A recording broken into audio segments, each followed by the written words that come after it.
Pero bago tayo magpatuloy ay pakilike ang ating video. Ganun din ang subscribe button, pati na rin ang bell icon para lagi kayong updated sa mga parating ko pang mga uploads.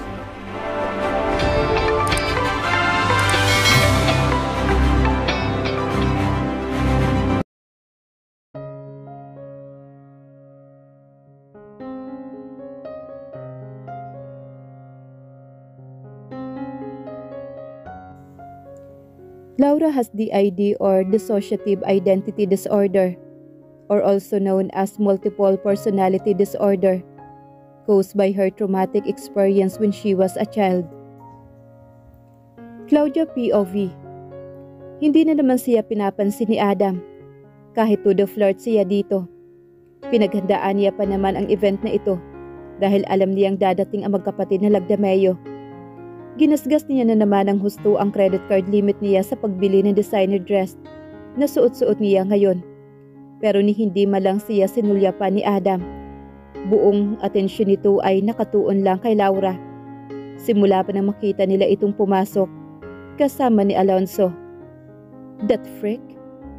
Napakaswerte ng hitad na iyon dahil napakasala ng isang Lagdameo.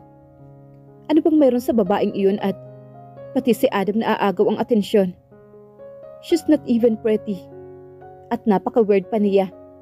No wonder kung bakit walang gustong makipagkaibigan sa babaeng yun. Kahit nagaling pa sa may sinabing pamilya. Inis na itinulak niya ang pinto ng restroom. Speaking of the devil, napangisi naman siya nang makita niya si Laura na umiiyak sa harap ng sink. Lumapit siya dito pero nahinto siya nang bigla na lang itong huminto sa pag-iyak at nagpapapadyak na parang bata at nagtatantrums habang nakaharap ito sa salamin. Hinarap nito ang tissue na nasa dispenser. Pink lipstick? Really? Shit! Galit na mura nito at pinagbabato nito ang tissue sa lababo. Napamaang naman siya dito. Ngayon niya lang nakitang tumili at magmura naman si Laura. Sanay siyang makikita itong tahimik na lagi lang nakayuko kahit sinasaktan mo na ito.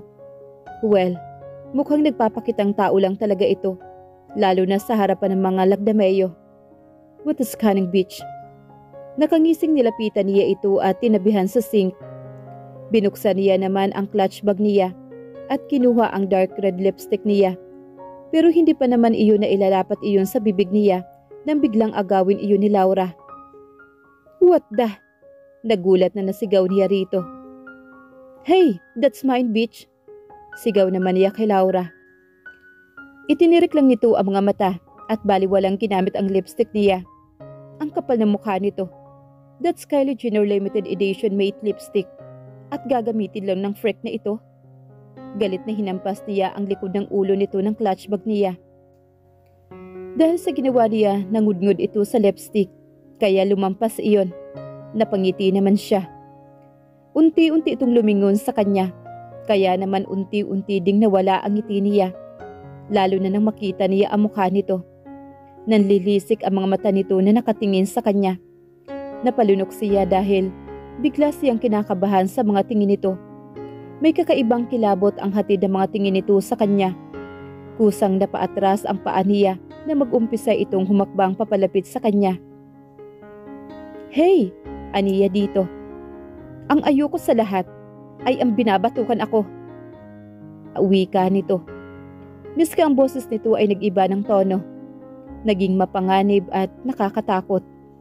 Ibang-iba sa Laura na nakasanayan niyang ibuli. Parang ibang tao ang kaharap niya ngayon. Nanlaki ang mga mata niya nang damputin nito ang map nang nasa gilid ng isang cubicle. Alam mo ba kung anong ginagawa ko sa huling humawak ng buhok ko? Binalik ko ang mga kamay. Pinadaanan ng kamay nito ang handle ng map, saka muling tumingin sa kanya. Tapos binatukan mo pa ako? Ano kaya kung putulin ko yung kamay mo? Napapitlag siya ng hampas nito ang map sa hamba ng cubicle at nahati iyon sa gitna. Kinuha nito ang dulo ng map na may matulis na dulo. Oh God, she's crazy. Bulong niya sa kanyang isipan. Inihampas-hampas pa nito ang hawak sa palad nito habang nakatingin sa kanya. Nanginginig ang tuhod na napaatras siya dito. "You're just kidding, right?" Tumawa naman ito. Nakakakilabot. Miski ang tawa nito ay ibang-iba sa tawa nito dati. Baliw nga ata ang babaeng ito. Napasigaw siya nang bigla na lang nitong iniamba ang hawak sa kanya na akmang hahampasin siya. Mabilis naman na iniharang niya ang kamay sa mukha niya. Mariin siyang napapikit. Pero hindi siya nito sinaktan. Marahan lang nitong itinutok sa ulo niya ang handle ng map. "Nagbibiro?" Tatawa-tawang wika naman ni Laura. Agad na nag-init ang ulo niya dahil sa ginawa nito. Feeling niya pinaglalaruan siya ng dating laruan lang niya. Susugudin sana niya ito nang itutok nito sa kanya ang dulo ng handle ng map. Agad na napaatras siya ulit. Naningkit ang mga mata nito at nawala ang ngiti. "Don't you dare!" Anito sa siya pinalo sa braso ng hawak nito. Napasigaw naman siya na masaktan. Lumapit ito sa kanya at baliwalang kinuha nito ang pouch niya. "Can I borrow?" "Thanks. What's your name again?" Nakangiti na nitong wika sa kanya. Now it's confirmed na may sayad nga ang babaeng ito. Alam kaya iyon ni Alonso? Alam kaya nitong nababaliw na itong babaeng ito? Miski nga siya ngayon lang nakita ang ganitong side ng babae. And for sure, nagpapanggap lang itong damsel in distress para kaawaan at mapansin ito. Inayos niya ang sarili sa kanginitian ito. "Sure, you can use it. I can help you." Aniya dito. "No thanks." Anito na ikinainis naman niya. Masyado naman atang yumabang ito. Pero pinigil niya ang sarili na tarayan ito. Kumalikip-kip siya sa tabi nito at pinapanood itong nag-aayos ng sarili. At napahanga naman siya nito. Halatang sanay na sanay itong mag-makeup.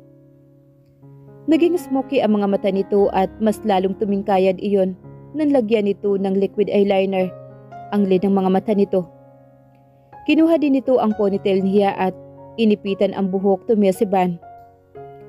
Nang matapos ito ay parang gusto niya itong palakpakan. Kung hindi lang niya ito kilala bilang si Laura, ay sigurado siyang magiging kaibigan niya ito.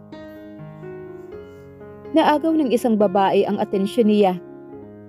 Gusto niyang pagsusuntukin ang lahat ng lalaking puno ng pagnanasang nakatingin ngayon kay Laura. Iniwanan niya ang kausap para lang lapitan niya si Laura, na ngayon ay kumuha ng alak sa dumaang waiter. At ininom iyon habang pinapanood ang mga tao sa paligid nito. Napakunot noo siya na makitang nakipagnitian ito sa isang lalaki sa kabilang table lamang. Napabilis ang lakad niya papalapit dito. Madiin niyang hinatak ang braso nito. "Don't you have any decency? I'm just around. And yet, you're flirting with another guy?" Asik naman niya dito. Galit siya. Galit na nakikipagnitian ito sa iba. At hindi niya mapigilang magalit. Tinaasan siya nito ng kilay, na ni minsan ay hindi pa nito ginagawa sa kanya. "Pakinga," wika nito. "What?" Takang tanong naman niya rito. "Yung pakialam ko, pakihanap mo." Anito na lalong nagpakunot sa noo niya. Ano bang problema ng babaeng ito? "Tabi nga ikaw." Nakairap na anito sa kasiya itinulak at nilampasan. Mabilis niya naman itong hinila para hindi ito makaalis. "Ano ba?" Malakas na sigaw nito sa kanya. Pinagtitinginan sila ng ibang bisita, kaya naman purasahan niya itong hinila papunta sa veranda, kung saan walang ibang tao doon. At ito ay binitawan niyang galit na galit. "What's wrong with you? Talaga bang inuubos mo ang pasensya ko?" Gigil na aniya rito. Natigilan siya ng panlisikan siya nito ng mga mata. Hindi niya alam kung dahil ba sa makeup na nakalagay dito, kaya mas nagmukha itong nakakatakot. O dahil sa kung paano siya titigan nito sa mga mata. Lumapit ito sa kanya at nabigla siya ng malakas na sampalin siya nito. "What?" Hindi niya natuloy ang sasabihin nang muli siyang sampalin nito. Lalong sumulak ang galit niya sa ginawa nito. "Don't you dare tell me what to do. Sino ka ba?" Tiningnan siya nito mula ulo hanggang paa. I'm your husband. Mariing sigaw naman niya dito. Nakita niya ang pagkagulat nito sa sinabi niya, pero napalitan iyon ng ngisi. Pagkatapos ay tumawa ito. Napamaang naman siya dito. Lasing ba ito? Asawa? E di kasal ako sa'yo. Natatawa pa ring tanong nito sa kanya. Parang hindi ito makapaniwala sa tanong nito. Hindi niya tuloy malaman kung tinutuya siya nito o talagang nakalimutan nitong mag-asawa na sila. Saka bakit parang hindi siya nito kilala? Nawala naman siya ng imik dito. Nagkakaganito ba ito dahil sa pagnineglect niya rito? So kung ganoon gumaganti ito sa kanya, ang aga naman lumabas ng tunay na kulay nito. From being submissive to this. Hindi nga nakapagtataka na anak ito ni Clarice. Hindi nga naman magbubunga ang santol na mangga. Ilang araw pa lang siyang nag-uumpisang pahirapan ito. Pero ngayon ay nanunuwag na ito. Asa na ang Laura na kahit sampalin niya, ay tanging iyak lang ang sinasagot nito. Itinas nito ang dalawang kamay na parang sumusuko ito. Okay, sorry. Anito. Lumapit ito sa kanya. Nakataas ang sulok ng labi nito at matiim na tinititigan siya nito. I'm sorry for being a bad girl. Ipinatong nito ang palad sa dibdib niya at masuyong humahaplos doon. Napalunok naman siya dahil sa ginagawa nito. Ramdam niya ang init ng palad nito, kahit na may telang nakaharang.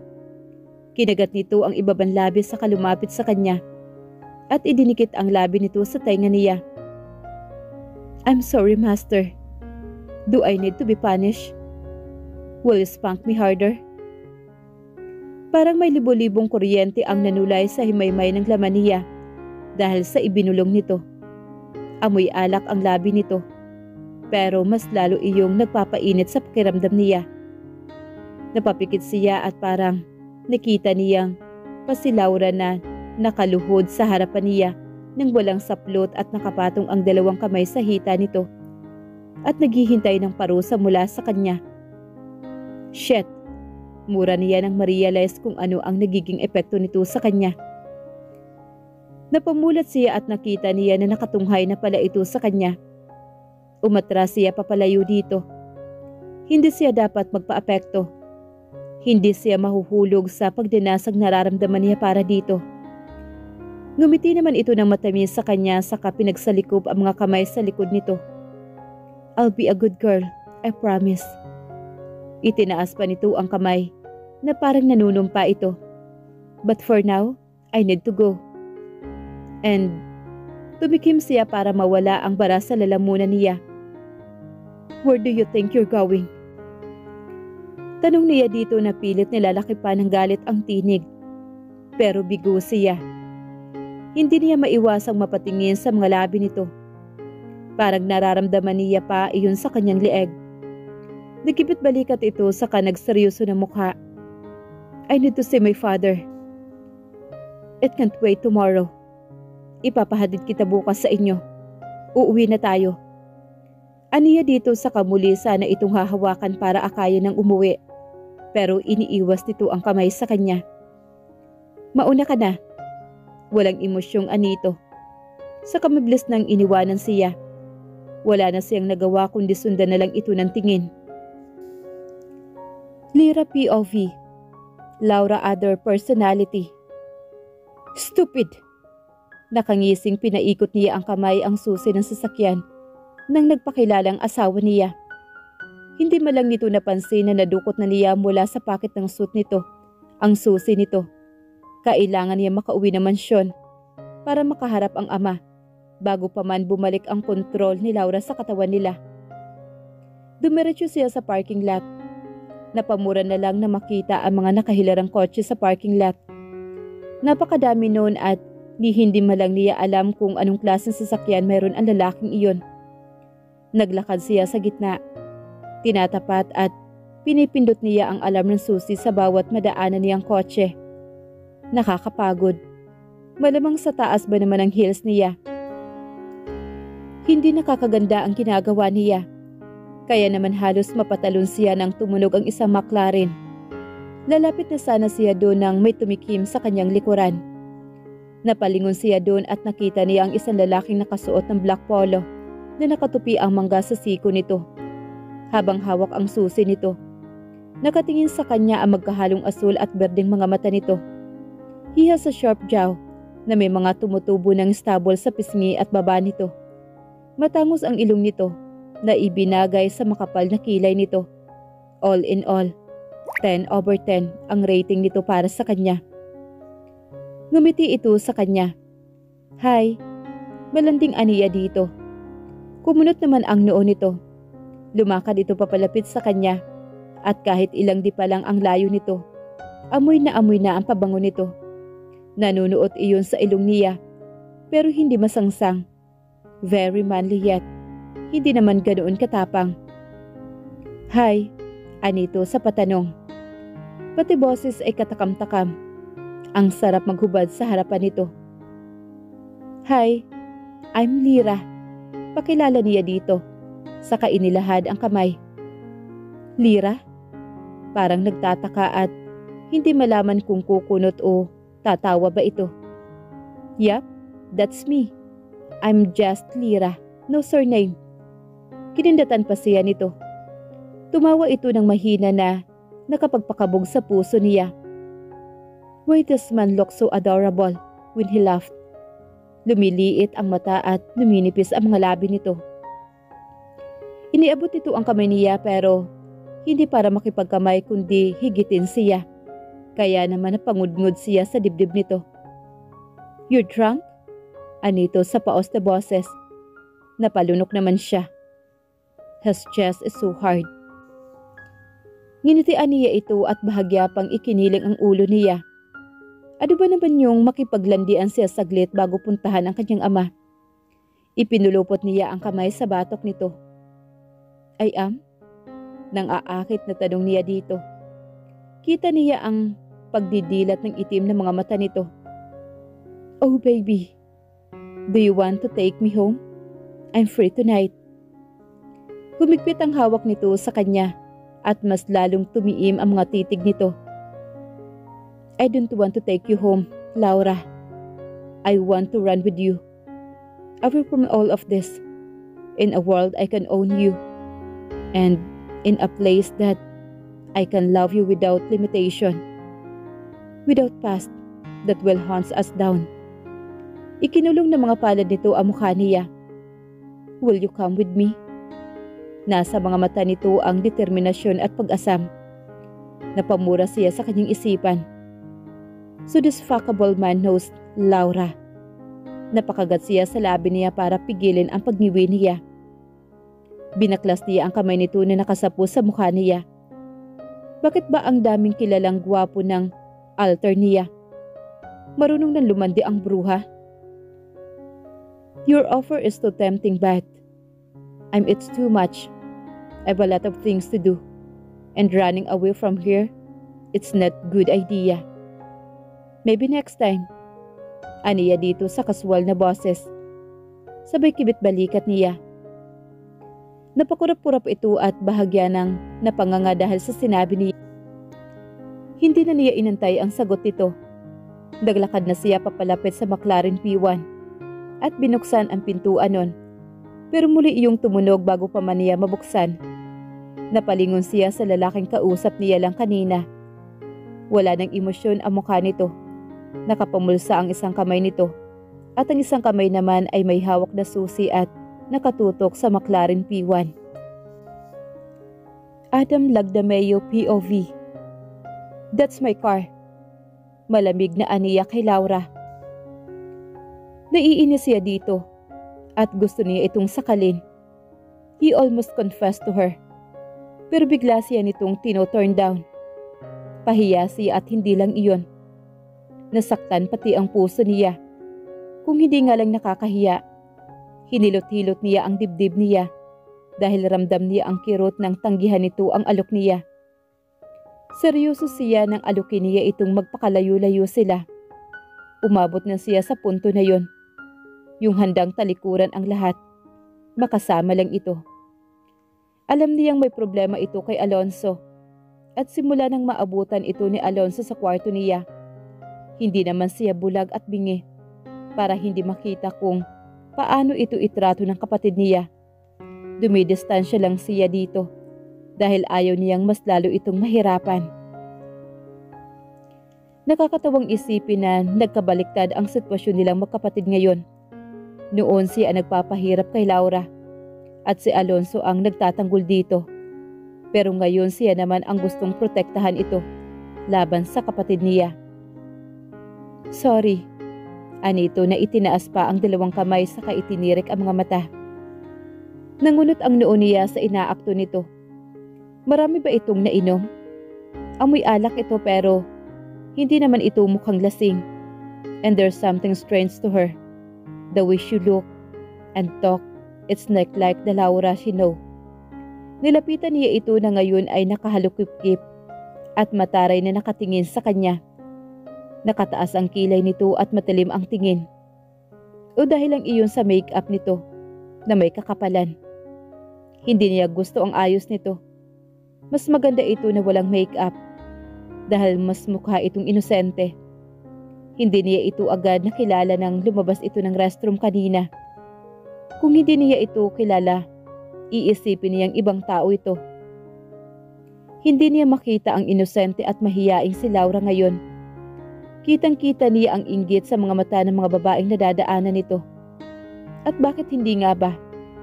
Halos lumuwa na ang mga mata ng lalaking nadadaanan nito kanina. Para itong isang modelo kung maglakad. Hindi niya iyon gusto. Ngani-ngani niya itong hilahin at takluban. Kanina para lang hindi ito pagpiyastahan ng mga lalaki doon. Din nakita niya si Alonso na hinila ito patungo sa veranda. Mukhang nagtatalo na naman ang mga ito. At nakita niyang sinampal ito ni Laura. Ang kapatid niya na talagang ikinagulat niya. Sinundan niya si Laura hanggang dito sa parking nang iwan nito ang kapatid niya. Naglalakad ito habang tinatapat ang bawat susi sa bawat kotse na madadaanan nito. Kaya naman nang malapit nang mapatapat ito sa McLaren niya, kinuha niya ang susi niya at pinindot kasabay ng pagpindot nito ng susi sa hawak nito. Ano bang ginagawa mo dito? Tanong niya dito. Wala kang pakialam. Mataray na Anito saka akmang lalagpasan siya nang pigilan niya ito sa braso. What? Nakataas ang kilay na Anito. Sumabay ka na sa akin kung uuwi ka na. Aniya dito. Tinitigan siya nito at saglit na nag-isip. No thanks. Binawi nito ang kamay pero humigpit lang ang hawak niya doon. Hindi niya ito kayang pakawalan dahil parang may iba dito. At hindi siya mapapakali. Ang isipin na parang wala ito sa sarili. Gusto mo bang magkape? Alok niya dito. Nagulat siya na bigla itong natawa. Crush mo ko, no? Anito na ikinapipi naman niya. Well, I can't blame you. Tinapik-tapik nito ang pisngi niya. Pasalamat ka, cute ka. Nagiinit ang tainga niya dahil sa sinabi nito. Kaya hindi niya alam kung matutuwa o maiinis siya. Dahil tinawag siya nitong cute. Ito lang ang nagsabing cute siya. Dahil halos lahat ng babae na nakakasalumuhan niya. Cute is not a part of his character. But it came to Laura. And it's kinda cute calling him cute anyway. Napailing na lang siya sa sarili. Malala na talaga siya. Pinagbuksan niya si Laura at inilalayang sumakay ito. Again, he never did this to his woman. Being gentleman is out of his character too. Let's play? Aniya sa lalaki na makasakay na rin ito sa loob ng kotse. Play? Ulit naman ni Adam. Aniya at tumango-tango dito. Meron siyang mas dapat unahin. Pero hindi niya mapigilan ang sariling unahing landiin ang lalaking ito. Sayang kasi. Hesuhat. Talaga namang it's so fuckable. At napakalinamnam para tanggihan ito. At tao lang siya. Mahina siya sa tukso. Anong laro? Nakakunot ang makinis na noo nito pero may munting ngiti sa sulok ng mga labi nito. Napangiti rin siya rito. Kunya-kunyarian, aniya rito. Malutong na natawa naman ito. Kunya, what? Ang bobo mo naman. Hindi mo alam yung kunya-kunyarian? Eksaheradang tanong naman niya dito. Kunya-kunyarian yung magkukunyari tayong hindi kilala ang isa't isa. Kunwari ngayon lang tayo nagkakilala. Paliwanag naman niya dito. Sumimangot naman ito. That's stupid. Naipaikot naman niya ang mga eyeballs niya. Ang hirap naman utuin ang letseng lalaking to. Halata naman na kilala nito si Laura. Pero syempre malay ba niya kung sino at paano ito nakilala ng alter niya. And worst, malalaman nitong wala siyang alam tungkol dito. Sinundot niya ang tagiliran nito na ikinapitlag naman ito. Uy, virgin? May kiliti pa. Aniya sa katumawa. Namula naman ang mukha nito. Kaunti na lang masasakal na kita. Anito sa kapinaandar ang makina. Ay, ang brutal, gusto ko yan. Malanding tili naman niya dito. Sinundot muli niya ang tagiliran nito kaya muli itong napapitlag. Tinawanan lang niya ito. Ganon? Yun agad ang gusto mo? Di pwedeng getting to know muna tayo? Ang bilis ha? Nagisang linya naman ang kilay nito at hindi alam kung tatawa o magagalit sa kanya. Sumeryoso naman siya at hinarap ito. Hindi ako kalad, Karen, kung yan ang iniisip mo. Seryosong aniya dito sa kabiglang ngumiti ito. Kusa akong sumasama.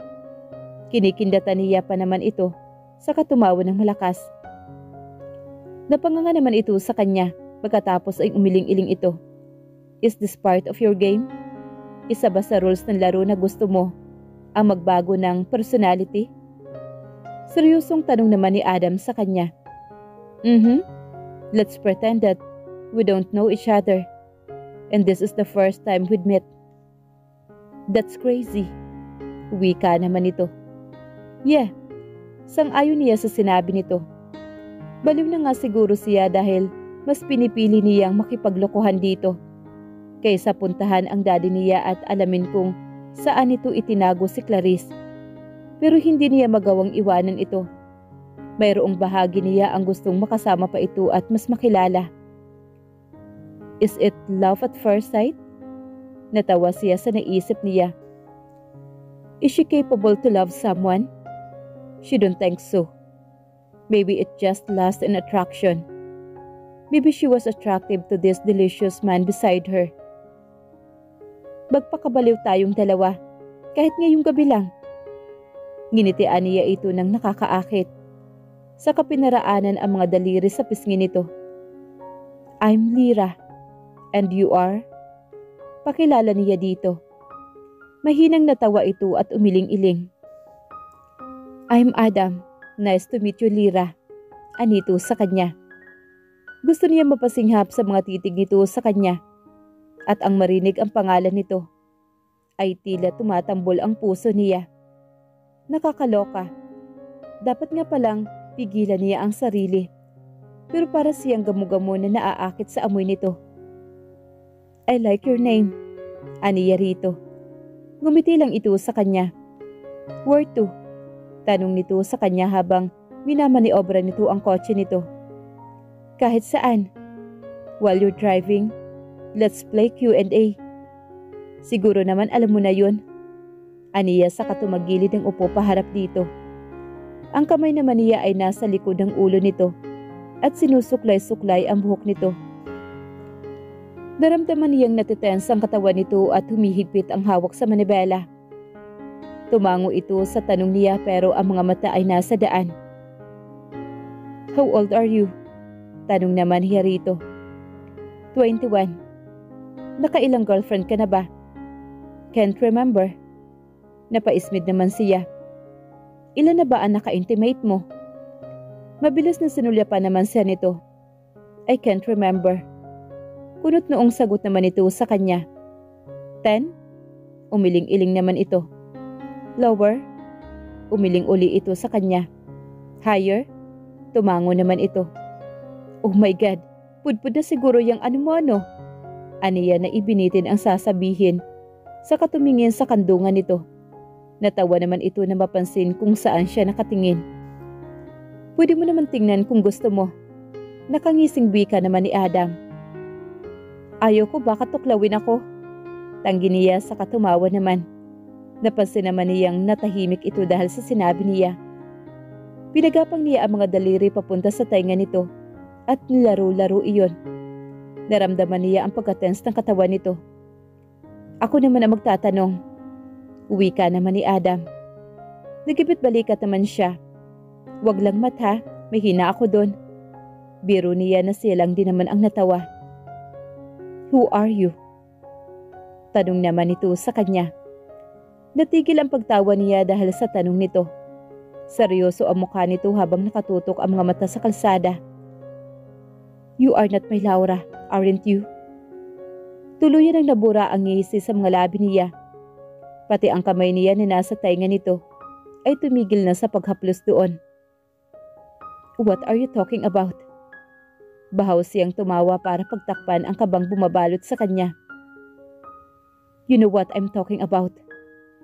May diin ang bawat salita na anito. Sumulyap ito sa kanya at nakita niya ang galit sa mga mata nito. Tuluyan na ay tinanggal ang kamay niya na nakahawak dito at umayos ng upo siya.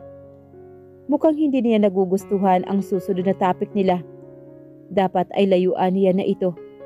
Dapat ay simula pa lang ay hindi na siya sumama pa dito.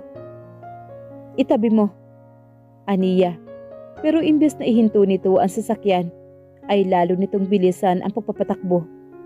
Malakas na napamura naman siya nang butik na siyang sumubsob sa bigla nitong pag-overtake sa unahang sasakyan. Dali-dali niyang hinila ang seatbelt. Napamura siya nang bigla na naman itong mag-overtake, dahilan para hindi niya masuot ng ayos ang seatbelt. Nang maikabit niya iyon ay agad siyang umayos ng upo. Magpapakamatay ka ba? Galit na sigaw niya dito.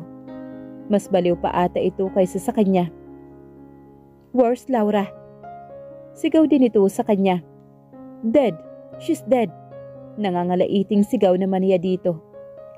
Pakiramdam niya ay napunta na ata sa lalamunan niya ang mga lamang loob niya nang bigla itong nagpreno. Laking pasasalamat niya lang dahil naisuot na niya ang kanyang seatbelt. Kung hindi ay malamang na lumilipad na siya sa bintana na palabas ng sasakyan nito. Hindi pa man nakakabawi ay marahas na dinaklot na lalaki ang buhok niya. Where is she? Mariing tanong nito sa kanya. Kita niya ang galit sa mga mata nito na kulang na lang ay maglabas ito ng apoy sa mga mata. Napangiwi siya ng hilahin nito ang buhok niya para pilipiting mapalingon sa direksyon niya. What did you do to her? Speak. Malakas ng bulyaw nito sa kanya. Bitiwan mo ako. Tili naman niya rito. Mahigpit ang pagkakasambunot nito at pakiramdam niya ay matatanggal na ang anumang oras ang anit niya. Not until you tell me, where is she? Apnoy ka ba? I'm Laura. Can't you see Ashwell?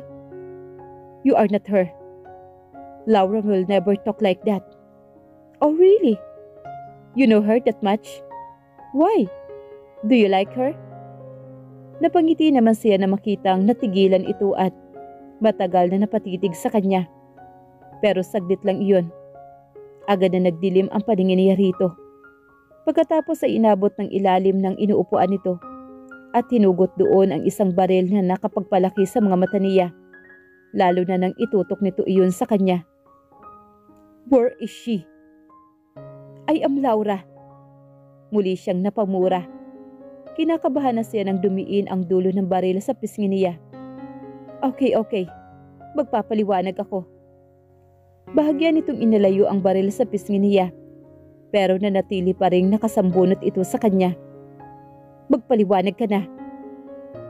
I'm Laura's alter. My name is Lyra. Umpisa naman niya. Tila naman mas lalo itong naguluhan. Explain. Naipaikot naman niya ang mga mata. Pwede bang bitawan mo muna ako?